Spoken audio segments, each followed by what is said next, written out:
All it's here, it's what the 46 games have been about, but largely they're gone now. It's about these two games. Yeah, they are. As daft as it sounds, we're in a different competition now, aren't we? It's strange because we're in the league, but it's different now, and it's brilliant, fantastic. We've had a really good week of preparation.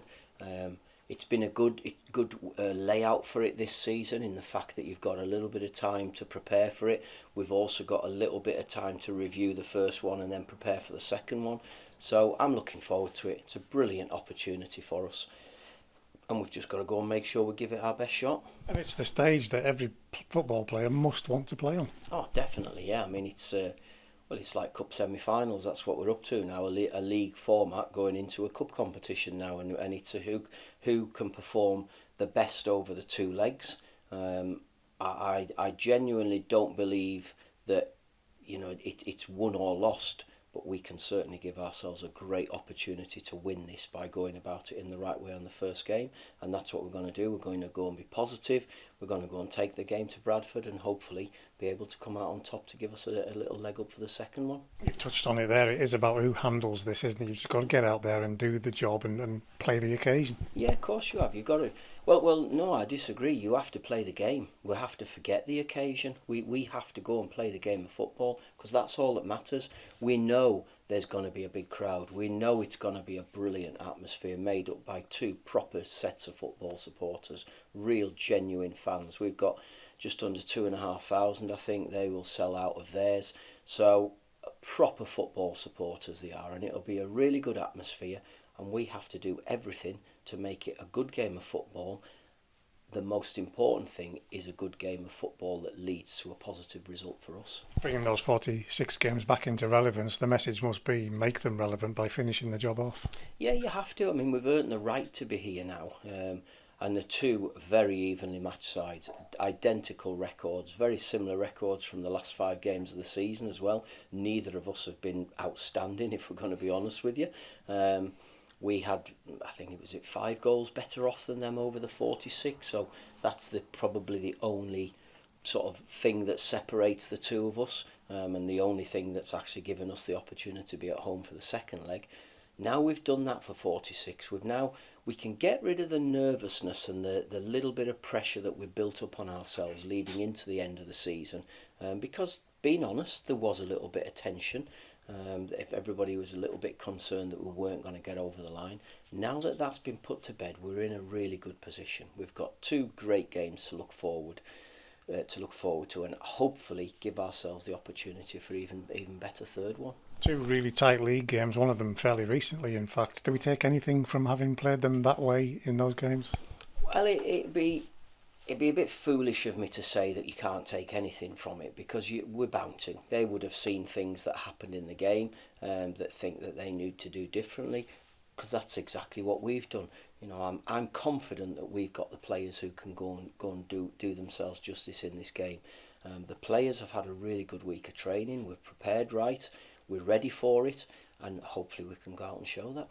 They've got some good players. I mean, Cookie, we all know Cookie from here, but he's I think they've called him League Two's Haaland. But is it about, again, ignoring all that and thinking about, hang on, we've got some decent players ourselves? Yeah, it's about just going and performing. We know they've got threats. They've got good players right through the side, starting with the goalkeeper who's played at Premier League level. Andy Cook has probably been the best, if not the best, one of the best players in the league this season, not just in terms of his goals, but his assists as well. We've done well against him in the 2 games we've had so far. We have to make sure we do well in the third game, but it's not just about him. They've got Banks, they've got Walker, they've got people like Smallwood and Clayton and Gilead, who are good players, so that they've got a team full of them. I also think we have as well, and I'm quite sure that if we get our players playing to the level that I believe they're capable of, and we all know that they're capable of because they've shown it, then I think that we've got enough to cause them problems and make sure we stay with the game. We tend to be hard to score against away from home in particular. Is that something that you built is that deliberate? Have you built the away performances on that this season? We haven't deliberately gone about it that way. It's just the way that's gone. We've had to defend at times. We've caused problems on a transition, but probably not been as clinical as we would like to be. So I think to be successful, you have to build it on having a good defence, but also having good forward stuff as well. So I think it's a combination of both. And what we have to do is make sure that we do it properly on Sunday afternoon, or Sunday evening, sorry, and make sure that we're still involved in the tie, and we can then look forward to a really good day back at Brunton Park. Does that change anything, the kick-off timing? Does it change the way you prepare through the day? Not really, no. I mean, you can adjust. I mean, I think in modern day football you have to be adaptable for kick-off times, because it can get thrown at you at any point. So it's not an issue. On a Sunday night and 7 o'clock. I mean, I don't go to church anyway, so it won't be affecting anything I do on a Sunday. It's a brilliant game to look forward. If they'd have said to us that we were kicking off at 11 at night or midnight, I wouldn't have given a monkeys, because I'm delighted to be involved in it.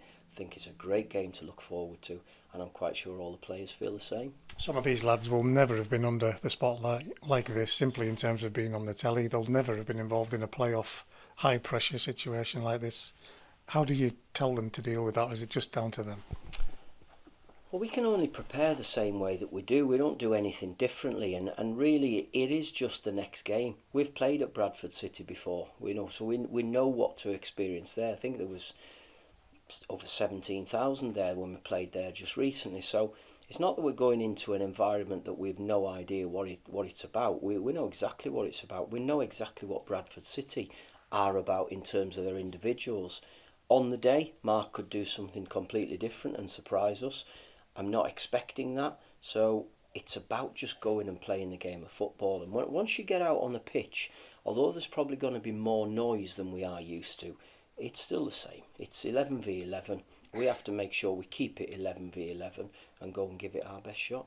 With it being effectively a knockout situation over the two legs, do you approach the first leg differently? Is it about being cautious, or do you just go for it? No, we won't be cautious. I mean, we ain't going to go and absolutely unload and open ourselves up to be done on counter-attacks and stuff like that. We'll go with the same mentality that we do all season, that we want to be solid defensively, but we want to cause problems on the attack. And we did that particularly in the first half when we played at Valley Parade. Just recently, we did that really well in the first half, and then the second half had to be a different type of performance, where we dug in, we defended for our lives, and quite easily could have nicked it at the end with Jordan Gibson's shot right at the end, the last kick of the game. So it will be the same mentality. What I will add is that we know we need to be better than we have been over recent weeks. If we want to achieve anything, we need to get our level of performance up. So let's make sure that the 46 games that we've had has just put us into this position, and now it's full steam ahead to finish it right. That must be something that can take confidence from, just that message alone, that the reason we're here is because of how we've done over 46 really good games. Yeah, the league table tells you everything. It's 5th versus 6th. Two teams with really good records, all to play for. It's something to really look forward to, and you have to relish it. When you go through your career, you have many seasons where we'd have been on holiday, and that's not what you want. We don't want that. We want to be involved in it. We want to take it. If we have to take it to the 28th of May, what a brilliant thing to look forward that is. Now we make sure we do it right on the Sunday afternoon game. The Sunday evening game. Then we get it back for the second leg, and hopefully we've done it properly, and then we'll prepare for what comes after that. And again, the funny thing with this situation is, come 90 minutes, the final whistle, it's only half time. So whatever the score is, deal with that, and there's the next game to come. Yeah, definitely. If we can't win this game, we have to make sure that we're still involved in the tie, and make sure that we do it properly. And that's all I'm thinking about. I want to win. I want to win at Bradford. That's the only thing that I've got in my mind. And then if we can't win, we just make sure we don't lose. But anybody who's listening to me waffle on for the whole of this season, that's the message I've had in every game, whether it be the first game against Crawley, whether it's the New Year's Day away at Doncaster, I think it was, same message. Go to win the game, and if you can't win it, then make sure you don't lose, and that's what it'll be at Valley Parade. We know from experience here you've got fond memories of playoff situations. What are your overriding feelings about this playoff scenario that we have to go through? Well, I just said at the start it's like a different competition, so with my old school football head on, I'm not over keen on playoffs, because I think if you are in a promotion place at the end of the season, you've been consistent enough over 46 games to be promoted. Now, I know that sounds daft because we wouldn't have been promoted, but over 46 games we didn't deserve to be promoted because we didn't finish in the top places. But now we've got a great second chance, and I think it's absolutely brilliant for supporters. Wonderful thing to be involved in. What I would say, the only way to be involved in playoffs is to win it, because there's nothing for second, third or fourth. It's only for finishing first, and that's our challenge, to try and finish first. Again, you've experienced this here. Is it the best way to get promoted? I would say yes, because I've gone up automatic with Derby County, gone up automatic with Manchester City. I've been involved in a playoff final with Blackpool and a playoff final with Carlisle, but I've also finished champions with Carlisle. So listen, if somebody could guarantee me now that we were going to win at Wembley, I would take that over being champions of the league, because I'm really looking forward to trying to get an opportunity to go out at Wembley with my home team. I only want to go there if we're going to win, though, and that's the top and bottom of it. We've just broken our own rule. We've talked about Wembley. It's about Sunday night, isn't it? First and foremost, all of the focus is on that. Oh, no, that's what we have been doing. I'll be honest with you. I'm saying to the players, that's what you have to look at as your end goal. So although Sunday's really important and then next Saturday's really important, you also have to reach for the stars. You've got to look for what you can achieve. And we know that if we do it right over 2 games, what a brilliant experience we've all got to look forward to. You know, it's given a spur on for people like Morgan Feeney and Finn Back and John Mellish, because he's suspended. He's still training properly. Morgan's out there running. Finn's doing his rehab back at Forest. Toby Silver, Brennan, Dickinson, they're back in full training because they want to have an opportunity to be involved in a game at Wembley, and they know that this group of lads who are fit and available can give us all that opportunity. And that's why there's a determination, there's a real willingness to push each other and to drive each other. And who knows, if we're good enough, we'll go there. If we're not good enough, then our season will finish next Saturday, and although we'll still have to look back and think it's been a good one, it won't have been a brilliant one, and that's what we want. Those lads you've just listed, how close are any of them to affecting the squad that you picked and being involved? They're getting closer, certainly Toby and Brennan Dickinson. They've trained another week with us now, so they're getting sort of training minutes in the legs and in the head more than anything, because that's another important part. They need to feel comfortable in their own minds that they're fully fit to go.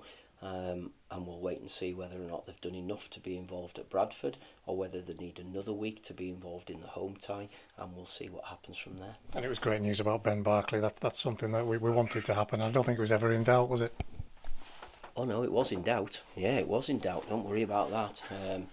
There was a possibility that it was going to be too much for us.